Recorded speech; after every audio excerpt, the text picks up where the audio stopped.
Não sou eu, com certeza, quem vai tentar resumir o que não se pode resumir, dada a riqueza e a diversidade de situações e de ensinamentos, de testemunhos pessoais. E, de qualquer modo, chamar a atenção para um facto comum naquilo que me percebi na exposição dos três oradores que compõem o painel. Dizia o Dr. João Loureiro: eu sou um convertido. Dizia o Dr. Pedro Bingre: fui ali naquela arena olhando aquela situação concreta que me lembrei daquela palavra concreta do amai-vos uns aos outros, pronunciada por aquela pessoa concreta.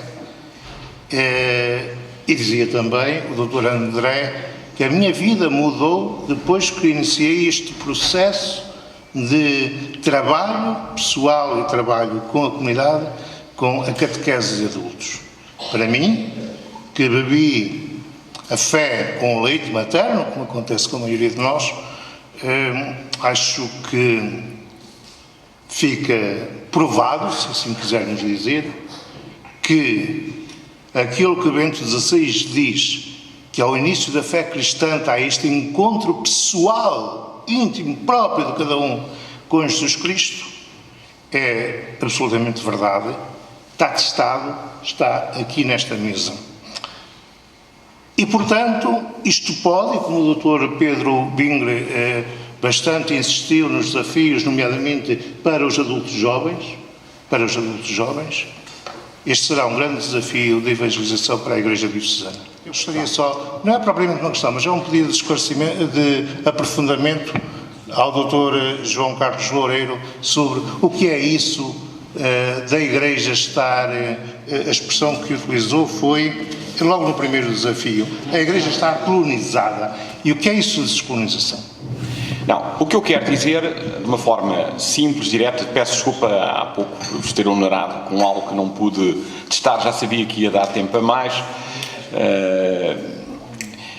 Quero dizer o seguinte: a Igreja tem uma riqueza que se funda a vários níveis, portanto, e tem, durante séculos de seu, ainda tece uma parte da cultura ocidental. Primeiro aspecto. Segundo, ao longo nós temos um conjunto de tradições e de riquezas que vão desde o domínio espiritual. O exemplo que eu dei há pouco prendia-se muito, e eu lembro-me com a questão das pessoas irem procurar, aliás o que referiu depois a propósito do budismo, por exemplo, ou de uma forma mais geral outras espiritualidades, não? Vamos à questão das religiões e espiritualidades, nova era. Eu, quando tinha 17, 18 anos, já tinha feito uma outra viragem, mas nessa fase estava muito um realismo fantástico, não é? Todo um conjunto de ideias esotéricas, portanto, o que já foi aqui também referido como nova era, New Age, ou até experiências de yoga, caminhos alternativos, como se nós não tivéssemos, por exemplo, uma tradição de oração, que aliás tem alguns pontos interessantes, não é? Na espiritualidade hindu há usa-se muito o mantra, não é? Nós temos um conjunto na nossa tradição monástica, temos uma linha que, de alguma forma, não nos aparecia. Portanto, as pessoas foram procurar fora, dito de outro modo, nomeadamente os católicos, aquilo que têm em casa. Isto começando pela parte da oração. Do ponto de vista cultural, o que é que eu noto? Noto o seguinte: nós temos hoje alguns dos grandes...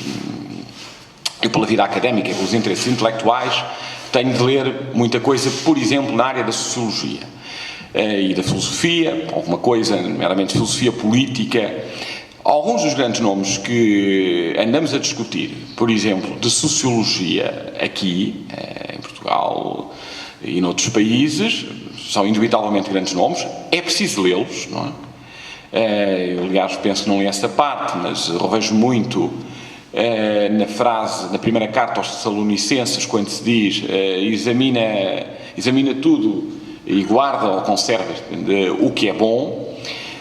Mas nós temos, por exemplo, para não irmos mais longe, casos práticos, para que não haja ambiguidades, tipo de sociologia, nós estamos a importar modelos que alguns deles são dificilmente compatíveis com quem queira fazer uma linha de articulação com a sua fé, não queira viver em mundos paralelos, quando alguns dos maiores sociólogos neste momento são italianos e pouco circulam mesmo nos meios católicos.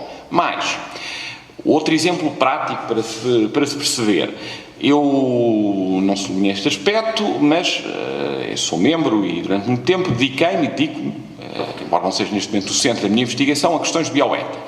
Eu tive de chegar à Alemanha para descobrir que, por exemplo, o observatório e em questões de relações entre fé e a ciência, hoje já estamos numa época de internet, mas quando fui para a Alemanha na década de 90, eu descobri que havia magníficos volumes, alguns dos quais estão hoje disponíveis na biblioteca da Faculdade de Direito, porque transcendem a questão religiosa, onde se procurava claramente discutir uma série de aspectos, desde a biologia, física, etc, etc, e que normalmente não circulavam aqui. Hoje há outros meios internéticos, mas e atenção que eu fazia parte de um grupo, apesar de tudo, com algum privilégio de acesso. É óbvio que a internet mudou um conjunto de coisas, mas atenção, a internet também saturou. O terceiro ponto, o que é que eu ainda quero dizer sobre, e com isto termino, já estou a falar demais, sobre a questão da colonização. Nós, no fundo, em muitos aspectos, quando estamos não fazemos a articulação com a nossa fé. Dando um exemplo, a questão do amor, amai-vos uns aos outros. Eu, quando referia, aliás, Ratzinger, vive como se Deus existisse, o que é um corte com uma construção que foi feita, muito importante do ponto de vista de direito, de Grossio, não é? Portanto, procurar um fundamento do direito como se Deus não existisse, não é? Depois começamos a ter não só o problema da reforma, etc, etc. Mas pode haver hoje um conjunto de pessoas que são, nesse sentido, ateus cristãos. Não conseguem ainda dar o salto, não? Ou cristãos ateus.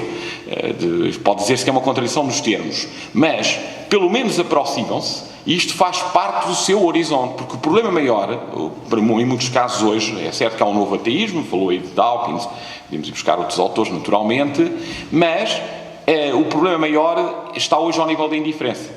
Já nem pró nem contra, e até transformar isto de um ponto de vista subjetivo, uma questão de opções, que ficas com as e nós não estamos a conseguir, em muitos setores, reproduzimos, e falo até por académicos, reproduzem os modelos e não conhecem. Dando um outro exemplo, que há pouco aludi, há toda uma escola na economia. Nossa economia é uma economia muito marcada na modernidade, por um conjunto de autores, de Adam Smith, etc, etc.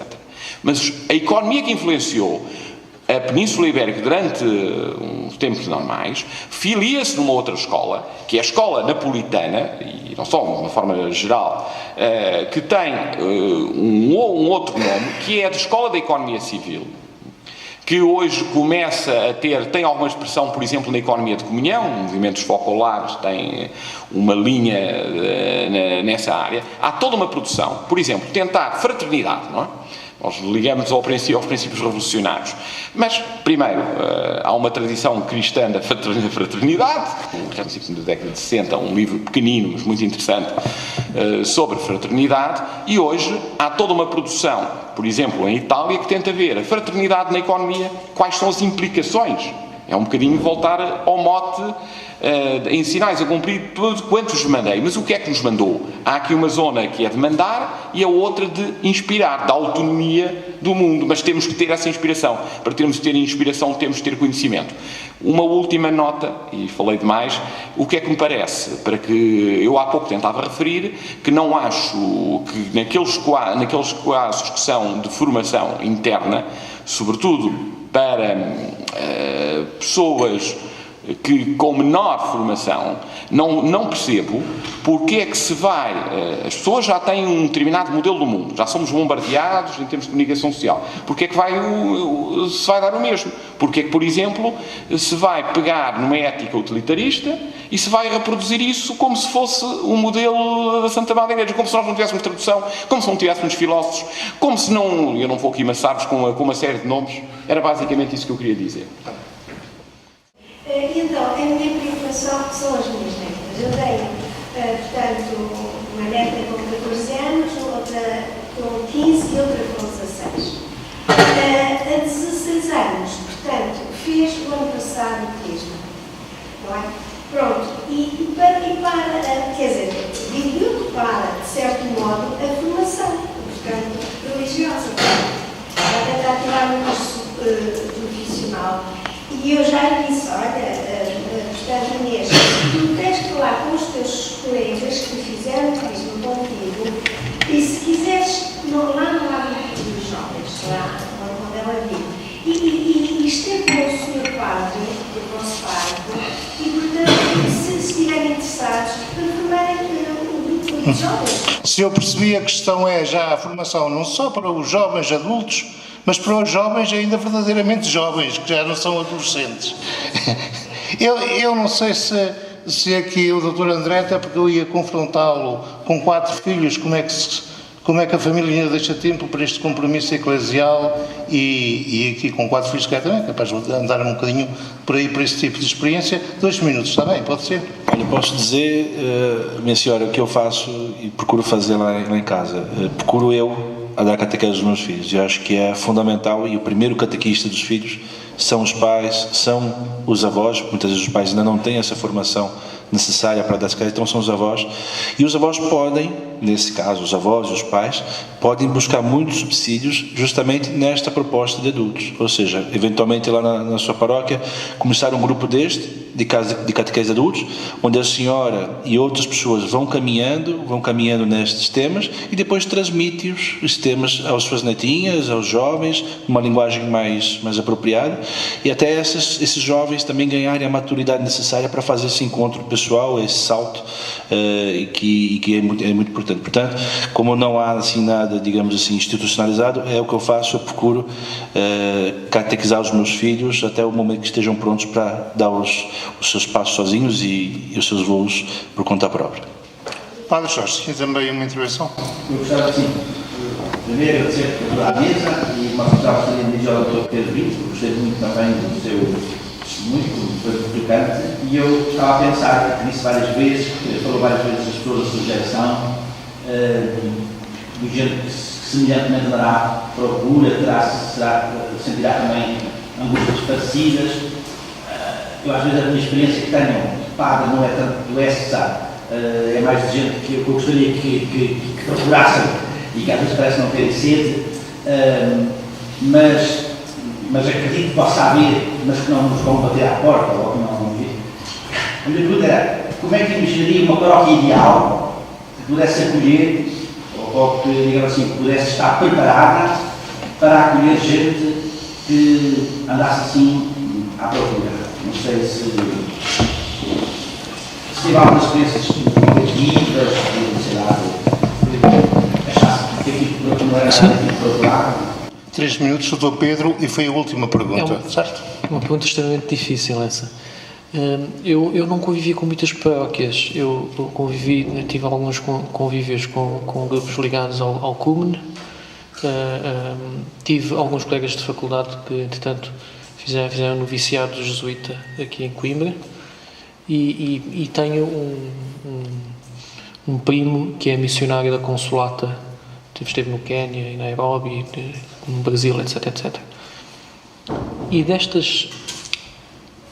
destas pessoas com quem eu convivi, tanto os meus amigos jesuítas que fizeram um noviciado, como este meu primo que é missionário, narraram, são homens de ação. A fé deles veio depois da ação. Eu creio que nós hoje em dia, quando vemos jovens que estão muito indiferentes em matérias de fé, ou em matérias espirituais, ou matérias existenciais, é porque, de um modo geral, ainda não sofreram um sobressalto.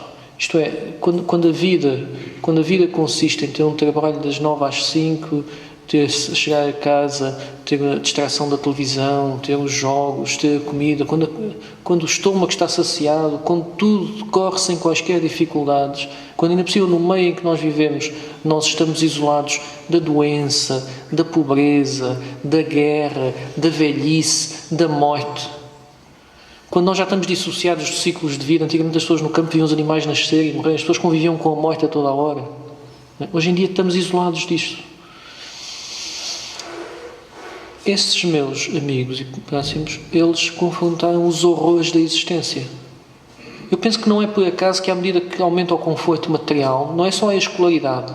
As pessoas dizem, a escolaridade faz com que haja um declínio da religiosidade. Eu não creio que seja necessariamente assim. Eu creio que a causa do declínio é que as pessoas reuniram condições económicas e condições económicas e condições de paz para estarem poupadas aos grandes mistérios da existência, à dor, à perda, ao luto, à miséria, à crueldade inexplicável, ao indizível. E esses portanto, eu creio que muitos dos jovens apáticos que encontro estão apáticos porque, de facto, vivem um cotidiano anestesiado. Eu penso que aquilo que eu vejo como a paróquia ideal é uma paróquia, em algumas questões, profundamente desconfortável. A paróquia ideal não é aquela que vai substituir a distração de um jogo de futebol ou de um cinema ao domingo à tarde. Não, é aquela que, pelo menos uma vez por mês, nos vai fazer confrontar com as pessoas com doenças terminais, com a miséria, com a condição humana naquilo que tem de mais doloroso. Essa será, e que as pessoas depois disto consigam manter a fé e a alegria de viver, essa seria a paróquia ideal. Mas quando eu estou a dizer confrontar com os horrores da existência, eu não estou a dizer por aquele gosto mórbido que as pessoas têm de ver a desgraça alheia. Não. Estou a sentir a desgraça alheia como nossa. Não é o prazer cruel de ver o sofrimento dos outros, que para isso os cinemas estão cheios. Estão cheios da violência mais estúpida. A televisão está cheia da violência mais estúpida. Mas é uma televisão da dor dos outros. É o espetáculo da dor dos outros. Nós não a sentimos como se fosse nossa. Então, eu penso que para mim a paróquia ideal seria aquela que nos faria ver aquilo que a existência tem do horroroso, mas também imediatamente nos resgate para tentar trazer alguma alegria de viver. Os romanos tinham a tradição dos memento moris, das vanitas, né? Em que durante os banquetes faziam passar uma padiola com um esqueleto para lembrar que as pessoas um dia iriam morrer. Isto pode parecer um bocado mórbido, não advogo que nós façamos isto, evidentemente, né? Nunca na vida. Mas eu advogo que nós não nos deixemos que a Igreja e que uma paróquia constantemente nos recoloque, nos faça olhar de frente para o abismo, para o vazio, que não olhemos para o lado. E que olhe para o vazio não apenas pelo vazio, pelo horror trazido pela doença, pela finitude, pela guerra, etc, mas também o vazio que nos é paradoxalmente trazido pela ciência. Quando nós temos a física quântica, cada vez investiga partículas mais pequenas. Então o átomo já é dividido em eletrões e prótons, os hidrogens e prótons já são divididos em quarks e bosões, e depois isto é dividido em cada vez mais coisas, e depois já há a matéria e a antimatéria. Estamos constantemente a descobrir matéria dentro de matéria, com uma sequência infinita de caixas umas entre as outras, e não encontramos sentido nenhum. E que uma paróquia também nos faça olhar de frente para isso, dizer que a ciência não está a encontrar respostas, no plano ético. E nós olhemos de frente isso. Isto é, que a paróquia ideal será aquela que nos provoca um sobressalto, mas também, perante esse sobressalto, nos faz chegar à conclusão que, afinal, a vida merece a pena ser vivida porque nos amamos uns aos outros. Então, esta tensão permanente, olhar para o vazio e preenchê-lo com o nosso amor, isso seria a paróquia ideal. Portanto, a paróquia ideal para mim não seria um sítio, não seria de todo um anestésico, não seria um paliativo e não seria também uma repetição de um ritual vazio, não é? Enfim, a Carta aos Coríntios diz isso, ao fim e ao cabo, quando fala de um coração sem amor, não é? Enfim, é isto que eu digo. Muito obrigado.